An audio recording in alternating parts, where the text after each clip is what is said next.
Well, a big thank you to Professor Bakshi and Professor Nandkumar for giving us all the insights about the art of communication. And I'm very much thankful to both of you personally because you've given me gems that I can very much use in my profession, which is, of course, speaking and the communication itself. With that being said, ladies and gentlemen, we are moving on to the next session, and the next session is sponsored by our platinum sponsor, Intas Pharmaceuticals Limited, and silver sponsor, Torrent Pharmaceuticals. A big thank you to all our sponsors.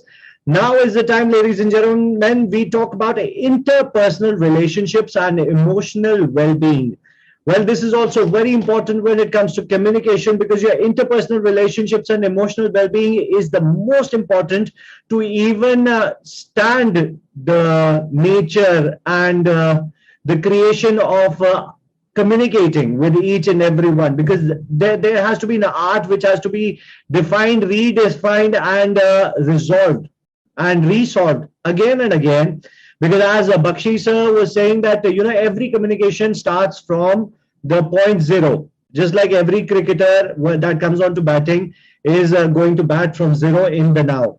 With that being said, I have the best personality that could shed some light on this. We have none other than Mr. Deepak Yadav, Joint Secretary, Mental Health Foundation, India. And of course, taking the session forward, we have a very young budding co-compare right next to me. We have Ms. Aditi Rana, Program Coordinator of Unlocking the Power of Being, which is hashtag Unlocking the Power of Being, in case you want to join us on social media, on MHFI, AIIMS, and Mind Specialist, which is an initiative of RAHAT Charitable Trust. With that being said, I see two smiling faces, and it's going to be personal, interpersonal communication. So let the communication begin.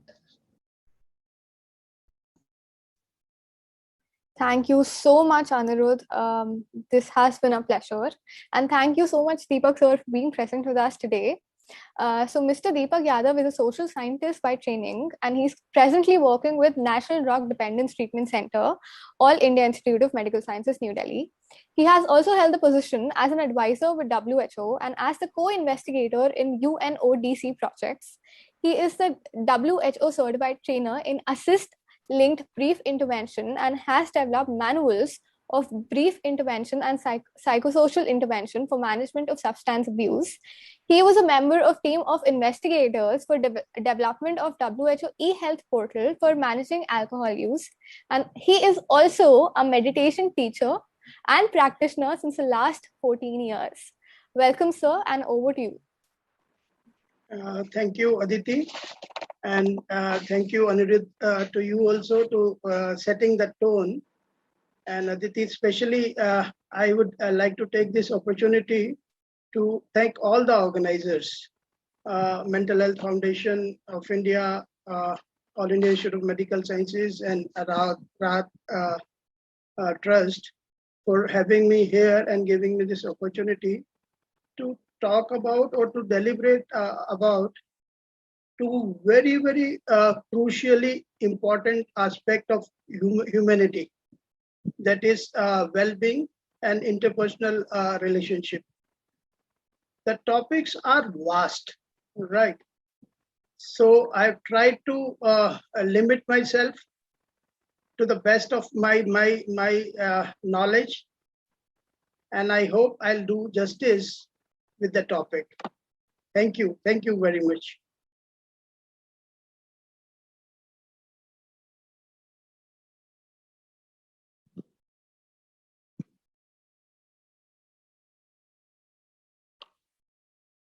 So as I said at the outset, the topic of my session would be well-being and interpersonal relationship.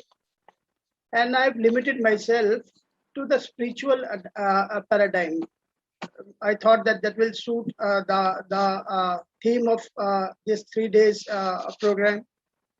And spirituality, again, has been very widely studied in the realm of both well-being as well as interpersonal relationship.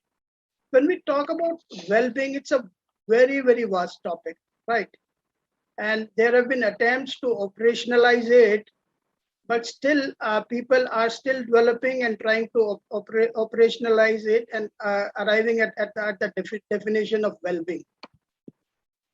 For the purpose of making it simple, I have picked up a definition from WHO, which defines well-being as a state in which an individual realizes his or her own abilities, can cope with normal stresses in life, can work productively, and is able to make contribution to his or her own community. So here, when we see this definition, it starts from the individual and moves and expands to the society as a whole. It involves having a positive self-image and self-esteem. And let us try to understand well-being through ancient Indian spiritual texts. We all know that we live in a world where everything is being measured to and is being equated to wellness and well-being. Whatever we are doing, whatever human being is striving to do, is doing it to attain wellness and well-being. That is the ultimate goal. Well-being here is classified as a condition beyond one's primordial satisfactory existence, even beyond a level of prosperity of wealth. Right? It transcends the wealth and so-called achievement and professional achievements, and which may be construed as part of the World Happiness Index. Wealth is an important aspect, but we'll in the subsequent slides in the session we'll try to look at what exactly wealth means. If we take Vedic view on spirituality, happiness and well-being relates to nitya viveka, which is ability to discriminate real from unreal. This might seems a bit philosophical, but the topic itself has a philosophical domain in itself. Indian society fosters social harmony. When we talk about Eastern philosophy of existence, here collective well-being is given precedence over individual well-being. In place of only self, which can be ensured by Satyam Shivam Sundaram. The basic ingredient of the Eastern philosophy is Satyam Shivam is enshrined in these three very important words, which are Satyam Shivam Sundaram, which forms the basis of human existence.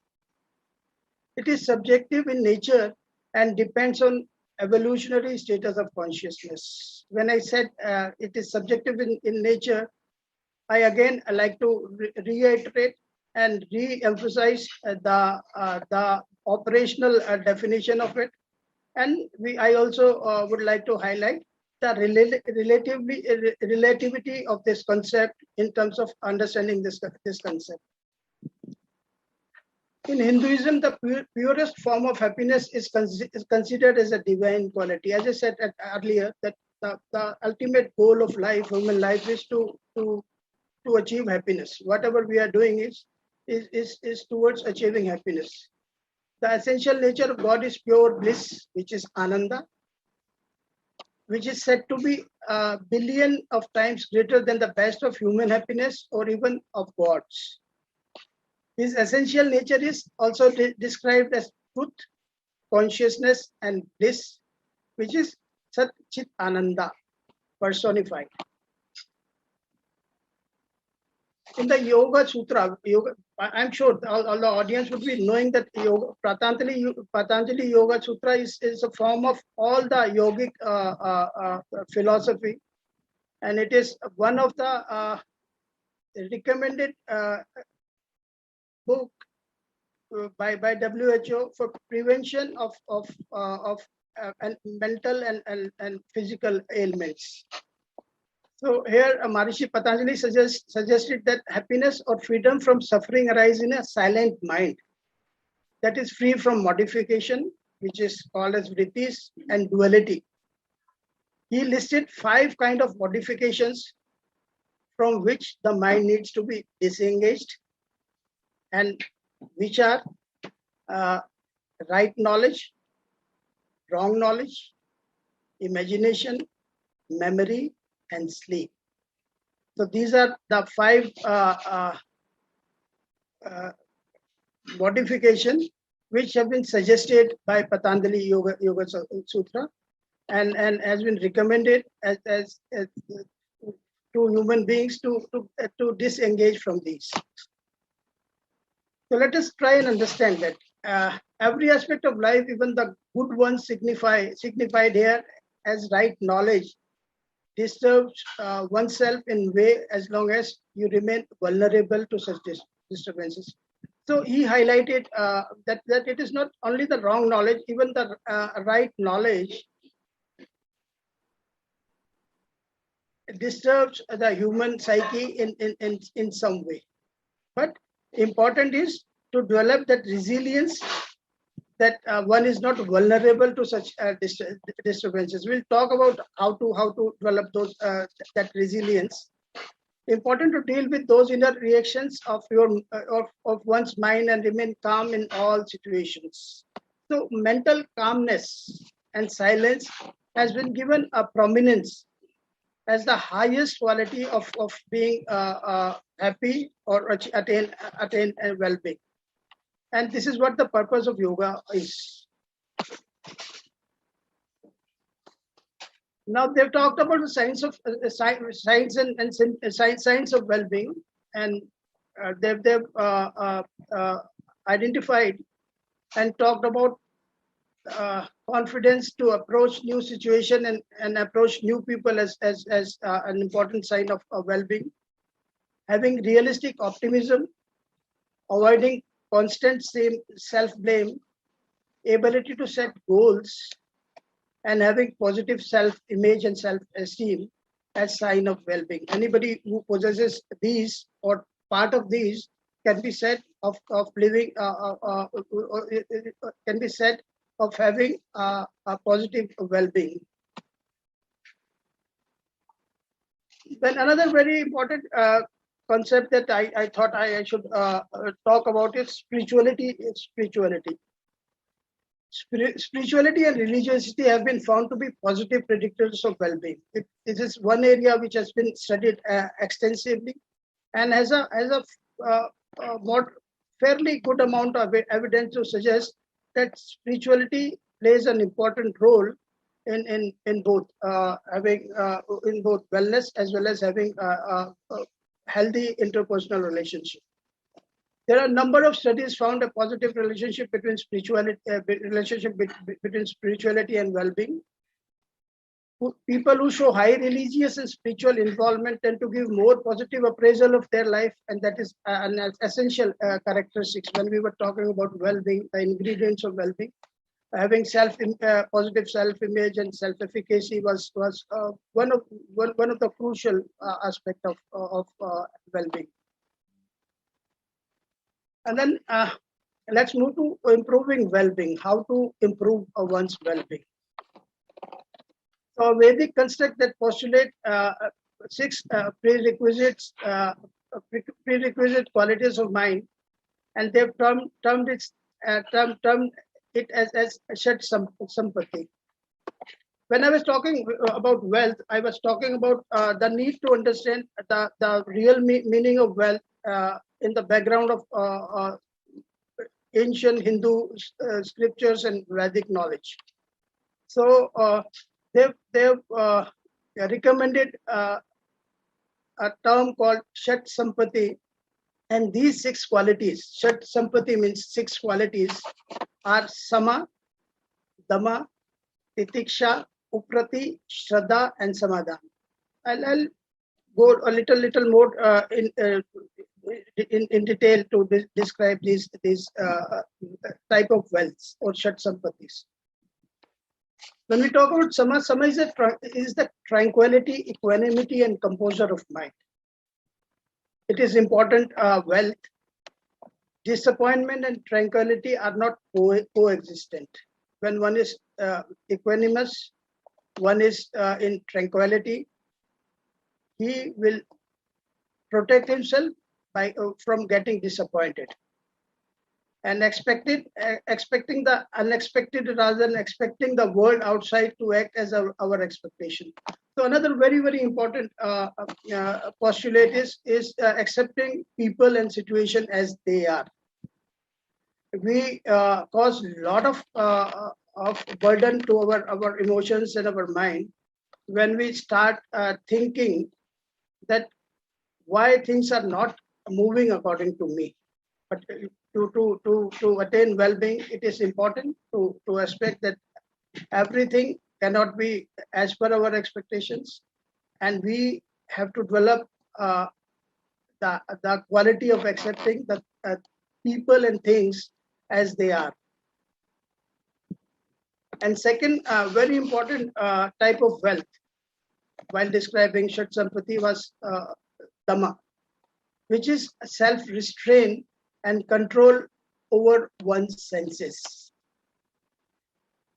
We all know that human being is influenced by external world. Everything, whether it is good, positive, negative, or even neutral things, they influence our psyche.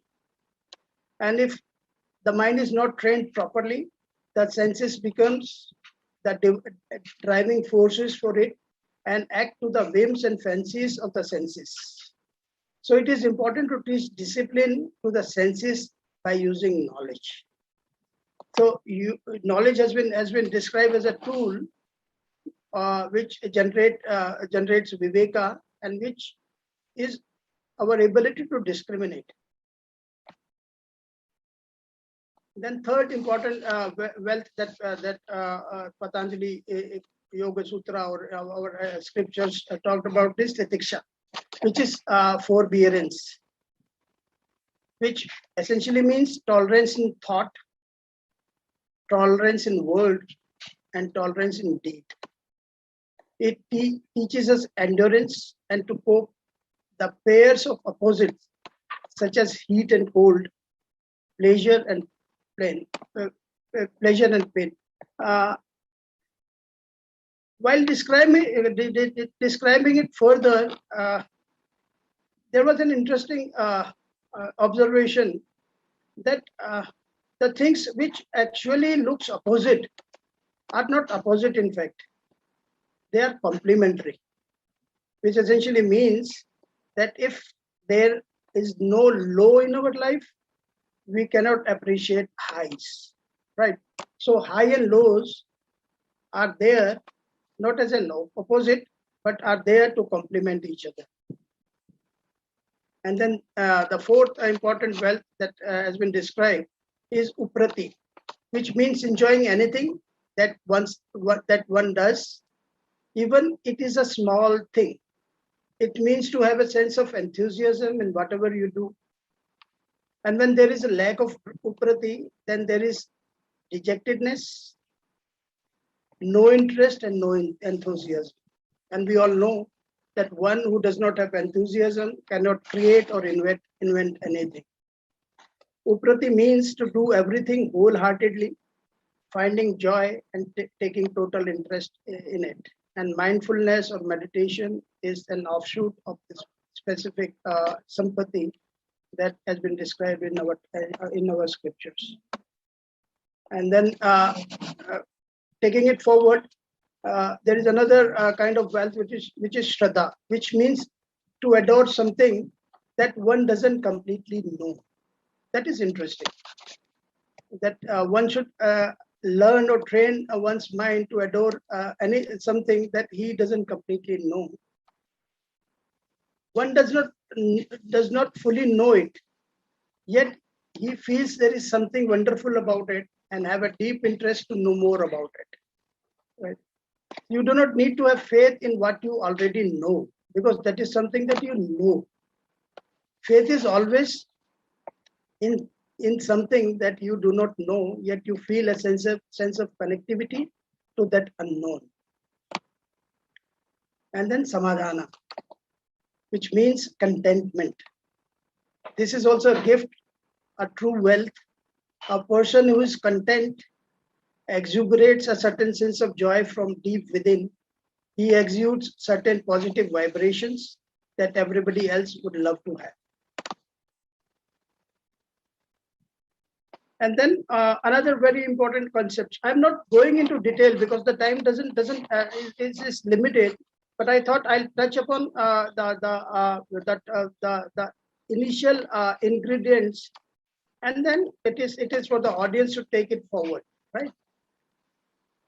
So pranayama is the ancient practice of controlling your breath.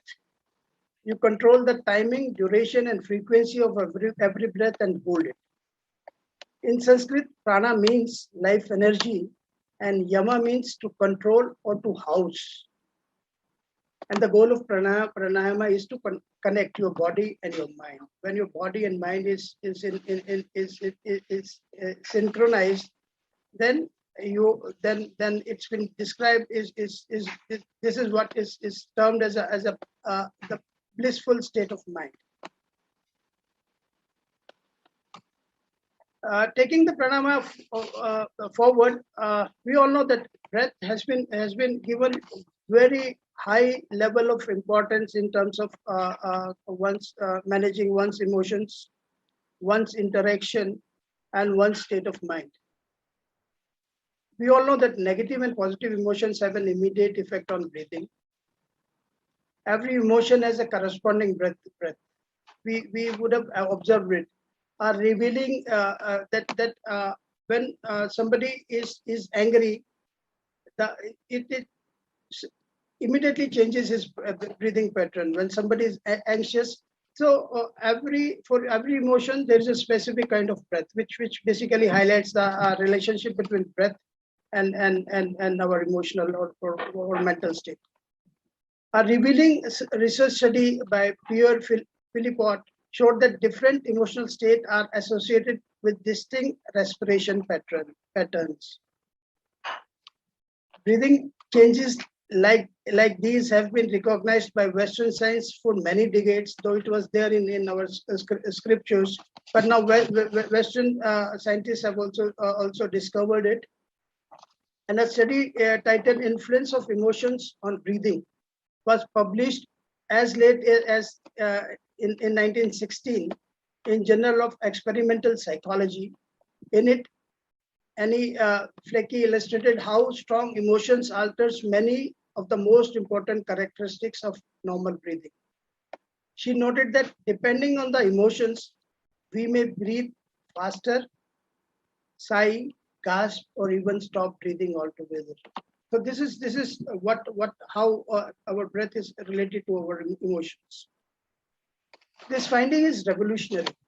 We can change how we feel using our breath, given the fact that it is so difficult to change one's emotion using thoughts alone. So there's this famous observation which says that if somebody wants to control his mind or thought, that cannot be done by using mind. It is only possible through breath.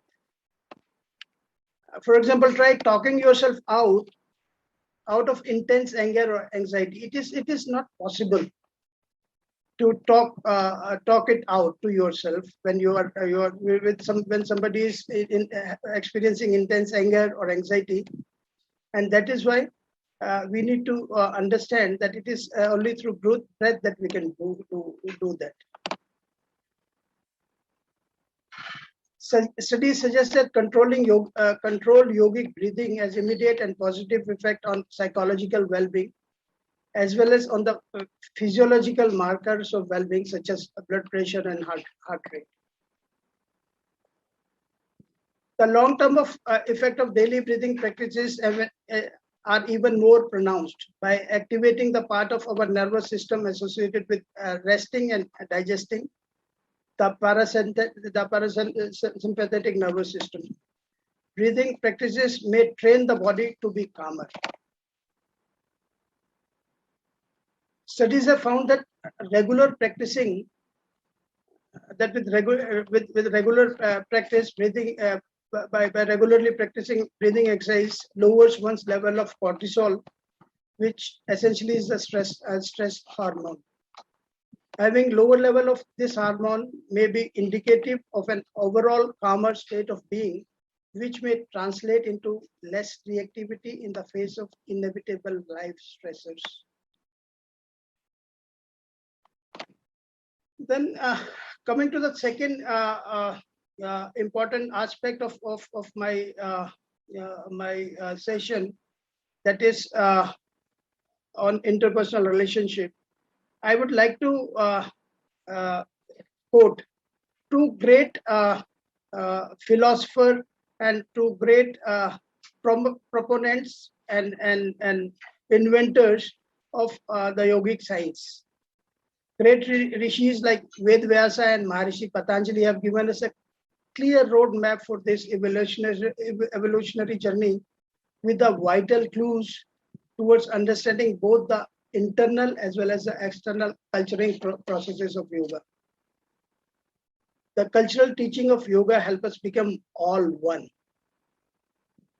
by losing our sense of individuality to gain an unparalleled sense of universality,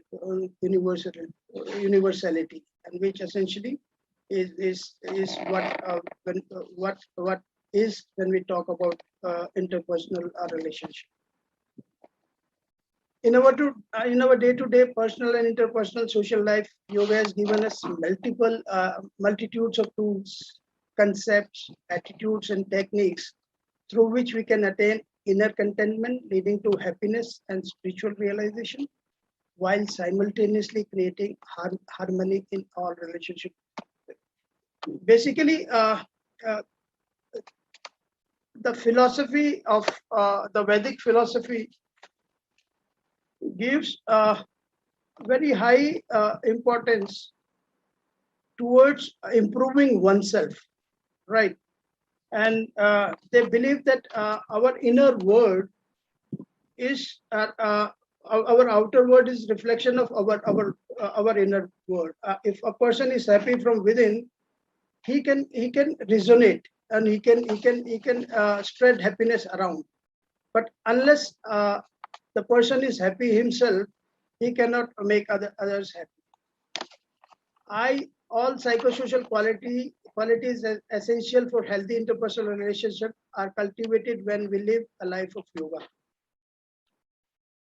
These human qualities includes loving, understanding, innate sensibility that sees others' perspective, compassion, empathy, respect, gratitude, fidelity, and responsibility.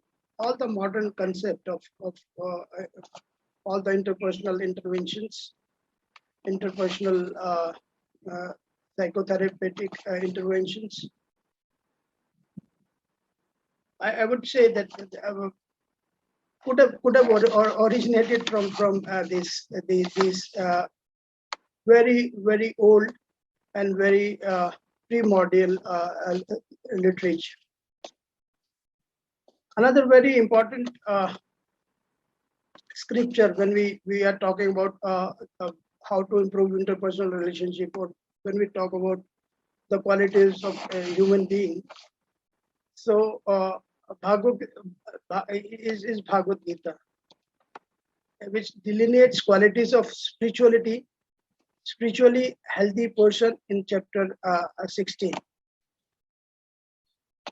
And talking about the qualities of a spiritually healthy person, they have enlisted or identified few qualities which are essential for a spiritually healthy person. And these are fearlessness, purity of inner being, steadfastness in the path of knowledge, charity, self-control, spirit of sacrifice, self-analysis, disciplined life, uprightness, non-violence, truthfulness, freedom from anger, and spirit of renunciation, tranquility, aversion to defamation, compassion to all living creatures, non-covetedness, gentleness, modesty, vigor, forgiveness, fortitude, cleanliness of body and mind,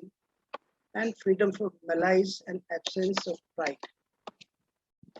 Having these qualities will have positive influence on social life. So the scriptures have suggested four pronged approaches. Our ancients, in their infinite wisdom, realized that we need to deal with different people differently. That is another very, very important concept. That we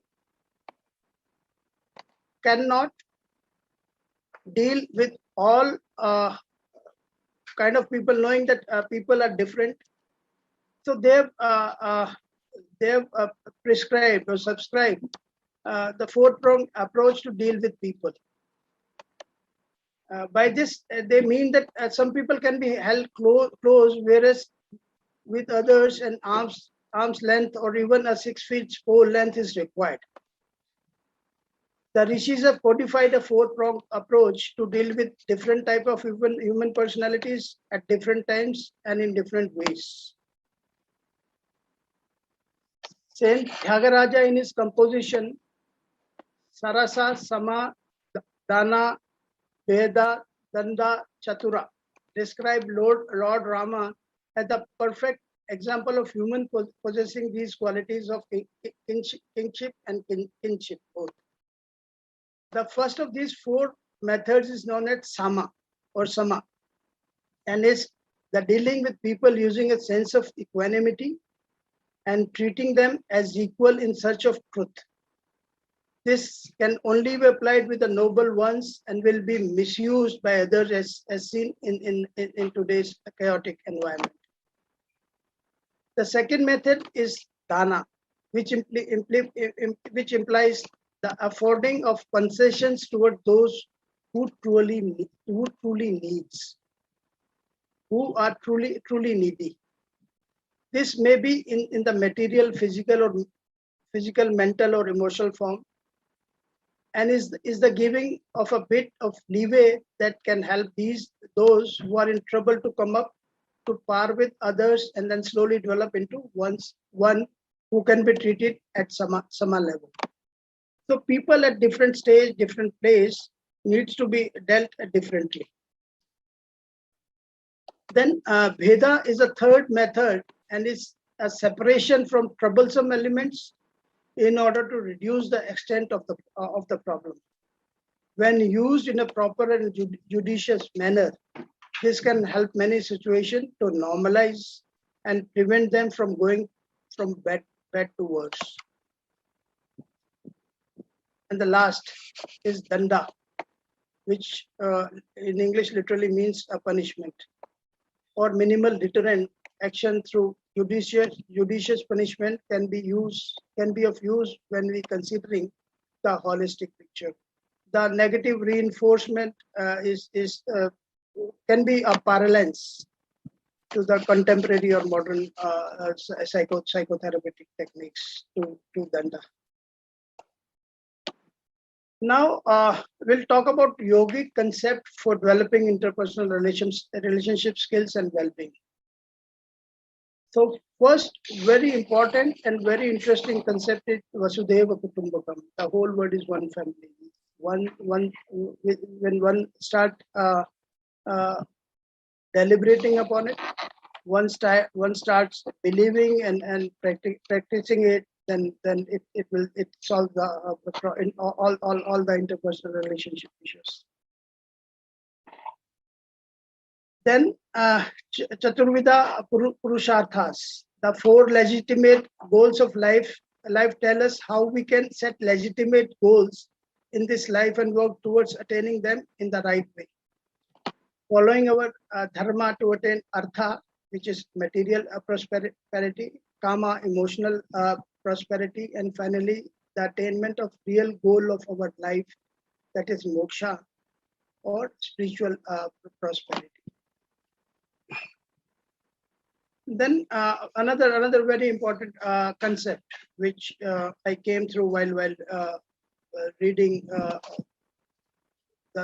these very important scriptures is a concept of Panch Kalesha, which basically has been described as the form of all the psychological or physical issues, and which are avidya, that is ignorance, asmita, ego, raga, which is attraction, and dvesh, repulsion, and abnivesha, or should live at any cost, are the 5 mental afflictions with which we are born into this human life.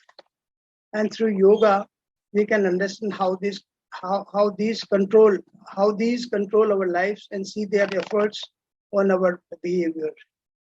These kaleshas hinder our personal and social life. And then jiva karunya, empathetic compassion towards all living beings, another very, very important element of interpersonal relationship. Then Chatur Bhavana, the 4 attitudes that Patanjali advises us to cultivate it are given in 33rd Sutra of Samadhipada. These attitudes can help us control our mental process, and these are friendliness towards those who are happy, compassion towards those who are miserable, cheerfulness towards the virtuous, and indifferent towards the wicked. This helps us create some bhava or equal-mindedness in all situations, and help us to live within the social structure in a healthy and happy manner. And samatvam, yoga is equanimity, says the Bhagavad Gita. Development of complete personality who is neither affected by praises nor blame through development of vairagya, which is detachment, leads to the state of sthita prajna, which is sambhava. That is a state of mind which is equally predisposed to all that happens, be it good or bad. Such a human is a pleasure to live and work. So to conclude, I can say that spirituality as a way of life affecting well-being and interpersonal relationship. It affects both these crucial elements positively, and has been studied extensively and found to be fairly effective.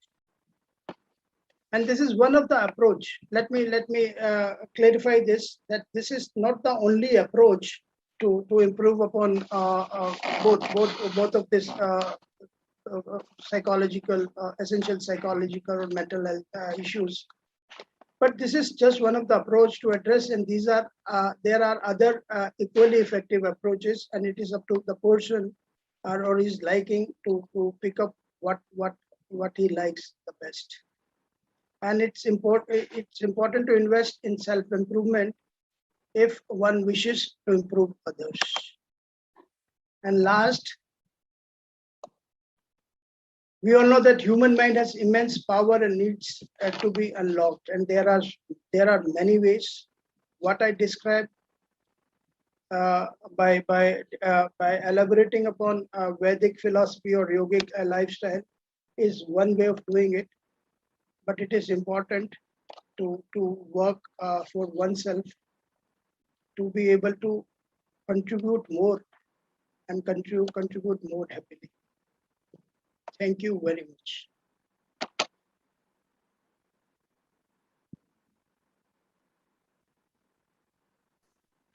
Thank you so much, Deepak sir. It was such a great presentation. It was so nice hearing from you, everything that you talked about. We also happen to have few questions in the chat box. So I am just going to take them up one by one with you. Sir, the first question is, the person says, "Sir, thank you for shedding light on this important topic. This was a wonderful presentation, but I would want to ask, as a caregiver, how can I use spirituality to help another person feel better?" When we talk about spirituality, the general connotation is that we follow certain we do some exercises, and this is what spirituality is, right? But spirituality is a way of life, right? And the basic postulates and basic concepts, that if those are ingrained in person's life, then there's no doubt that he'll be able to take care of himself better, and he'll be more useful, more effective, and more intuitive, and more compassionate towards oneself and towards other. But this has to be seen as a way of life, right? Which has the potential to improve the quality of life and the ability of mind. Yes, sir, that is very true. Spirituality is definitely a way of life. Taking ahead from that, sir, I just want to ask one more thing that our viewer has also asked, that, the way of life that we're talking about, spirituality, how do we encourage young people, the youth of the country, to adapt to that lifestyle? How do we make it accessible or, cool for the youth to get into the practice of spirituality and the lifestyle that we're talking about? Look, if we see the modern trend, things are changing, right? Now there are a lot of youths.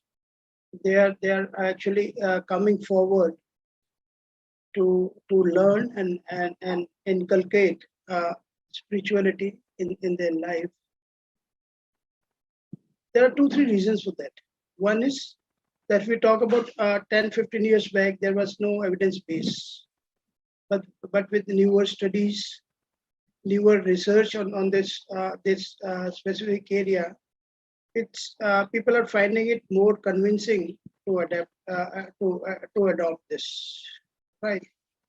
And another, this is something that I'm saying in a lighter vein. When spirituality or meditation became mindfulness, lot more people came forward to adopt this. Till the time it was dhyana or meditation, people had this belief that this is something which is not cool, right? But with mindfulness, it is becoming cool, and a lot of youngsters and young professionals, they are started adopting it as their way of life. But this is something which needs to be tried once, right? You asked how we can encourage. It is that people try different things, right?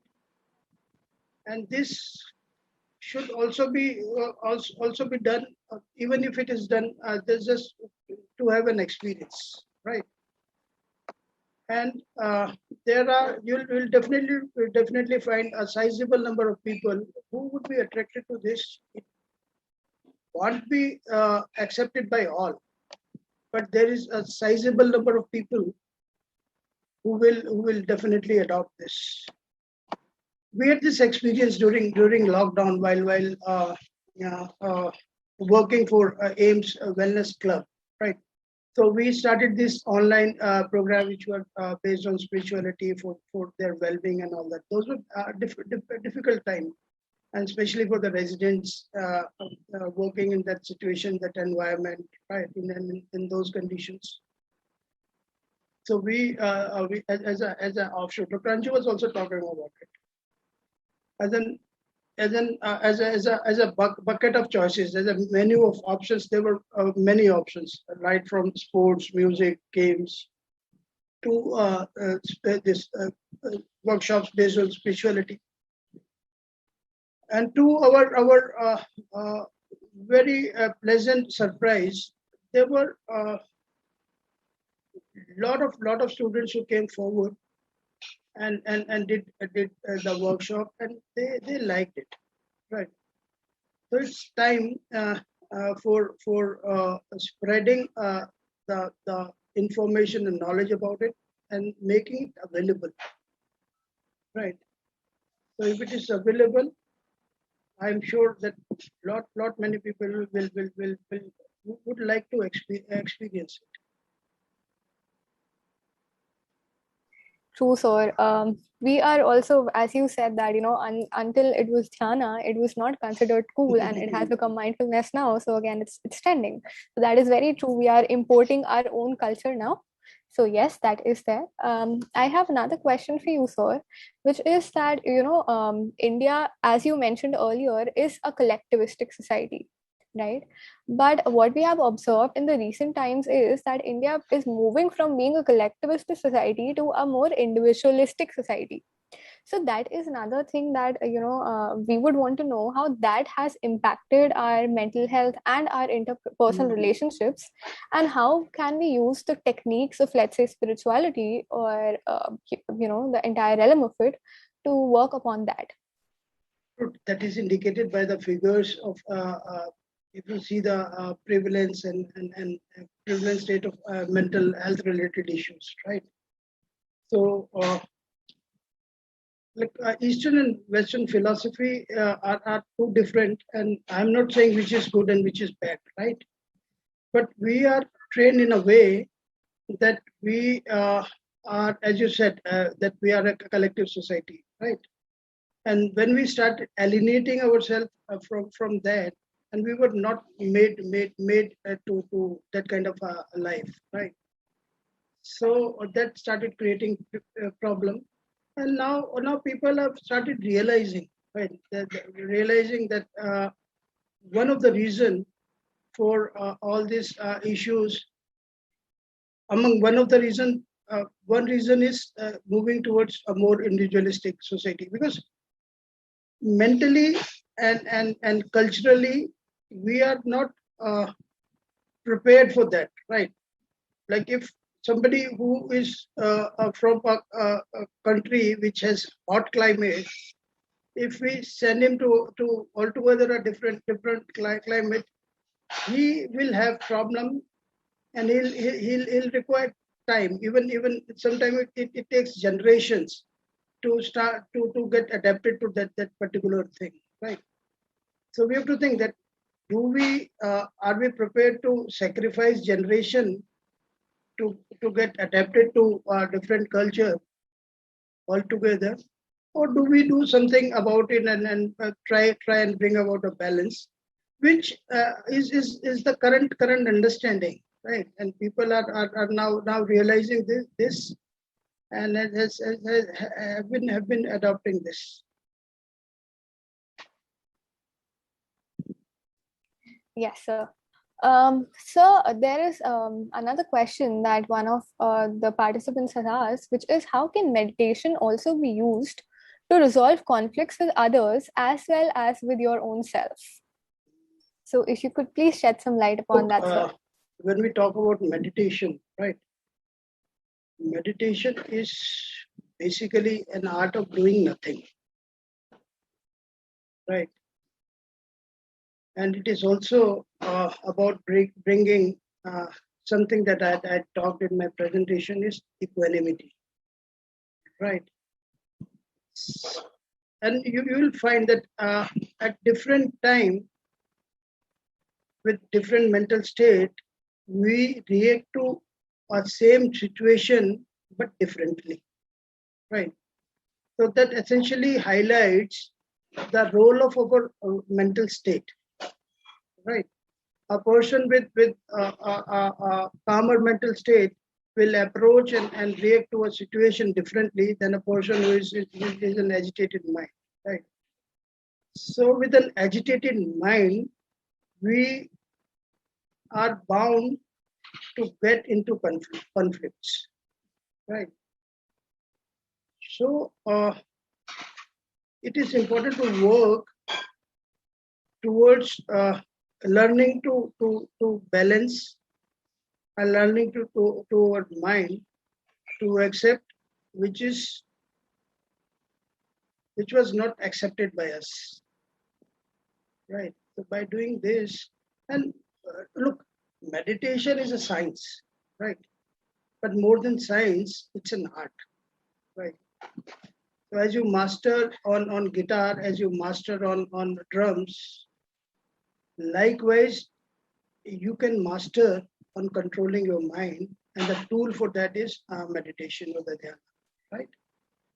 So by regular practice, one can do that, and it creates a harmony between body and mind. And when there is a harmony between body and mind, it harmonizes the world around that person.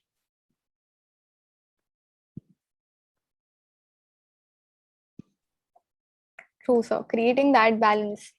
I have a question of my own, sir, which is that a lot of times, we sit and we try to meditate, right?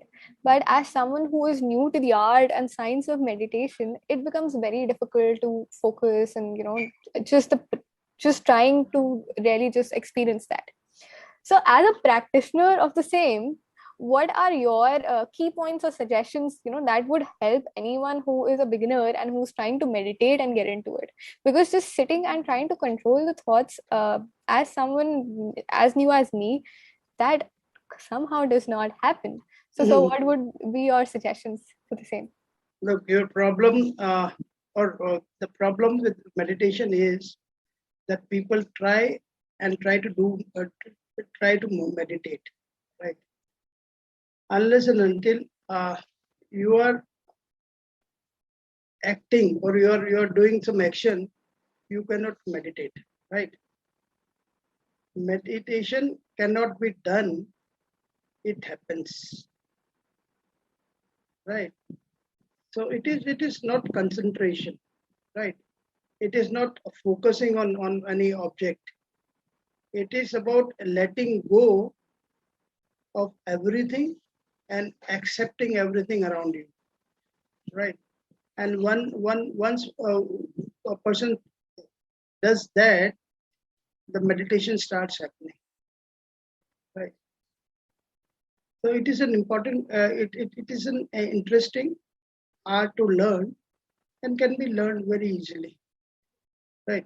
But as I said, it is an art.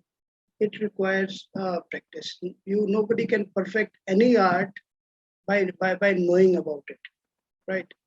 The essential element of mastering an art is riyaz or sadhana or a regular practice, right?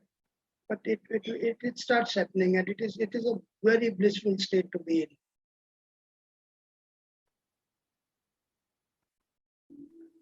So just another question that I happen to have is, what is your take on guided meditation as a tool? Because now there are applications, for guided meditation, and they're also being used for certain disorders in some ways, with affirmations of their own. So what is your take on that? Fantastic, very good question. Look, when I was very young, and I learned, I was trying to learn cycling. My father put two supports for me to easily start learning, right? And once I picked up cycling a bit, he removed one support, and then subsequently he removed both the support, and I was able to cycle, right? So taking help through guided meditation is a perfect idea, right? So to start with, it is perfectly valid to take the support, right? And it is better than falling off, getting averse, getting fearful, and getting to a state where you stop trying to learn it again, right? So it is a perfectly valid ideas, and lot of tools are available now, right? So it's important and makes it easier. Meditation is not about renouncing the world, go to Himalayas and leave everything, right? It is a very user-friendly and practical technique or tool, which can be very well integrated into one's life, right? So taking help is perfectly valid, and guided meditation is a very good idea. So another question that we happen to have is that when we are talking about disengagement, and you talked about disengagement from right knowledge, how can we implement that practically in our lives, sir? That is one of the questions. With that, there's one term which has been given a very high importance in this path of spirituality is accepting good and bad as equal. Right. Look, if you find something very good about it, and which is true also, and it starts hampering your way of interacting or your way of relating with other people, then I think one needs to be aware of it, right? And one needs to disassociate with that particular aspect of knowledge, right?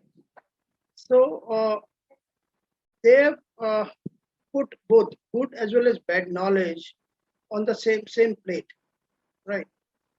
Good knowledge, if it is affecting you, it's time for you to say goodbye to that.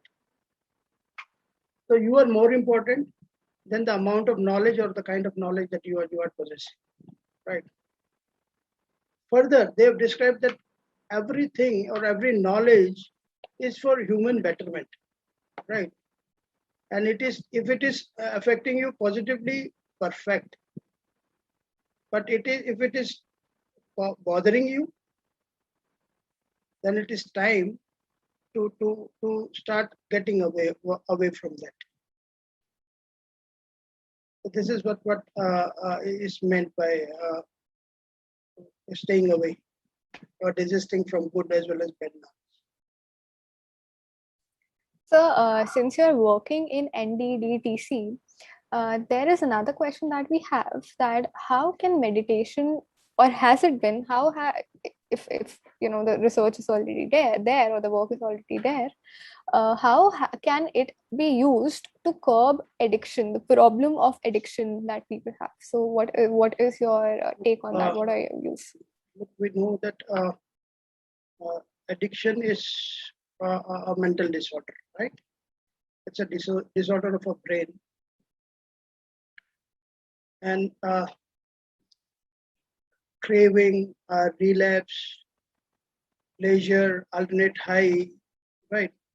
All these are very, very important concepts which are required to be addressed for getting out of addiction, any psychoactive addiction or behavioral addiction for that matter, right?